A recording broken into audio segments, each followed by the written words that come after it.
Γεια σας παιδιά, σήμερα θα σας δείξω πώς να κάνετε account στο Brawl Stars. Πηγαίνετε Supercell ID,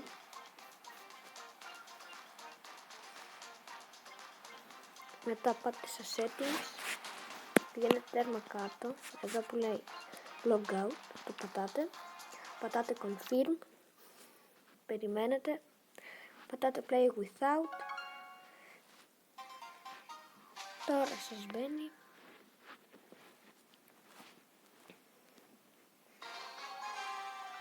Τα κάνετε αυτά.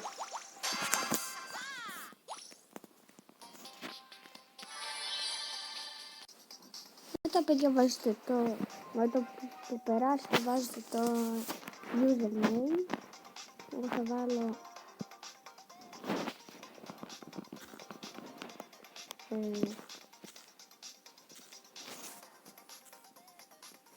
YouTube34, βάζει μια ηλικία και πρέπει να το παίξετε αυτά. Ωραία παιδιά, μόλις το παίξετε αυτά, πάτε εδώ, πατάτε Supercell ID και πάτε στο αρχικό σας. Περιμένουμε λίγο. Σας μπει στο κανονικό σας account, πηγαίνετε εδώ για να το ξαναλλάξετε, Supercell ID.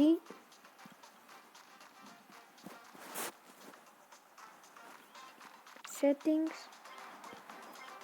πάτε logout, πατάτε confirm, play without.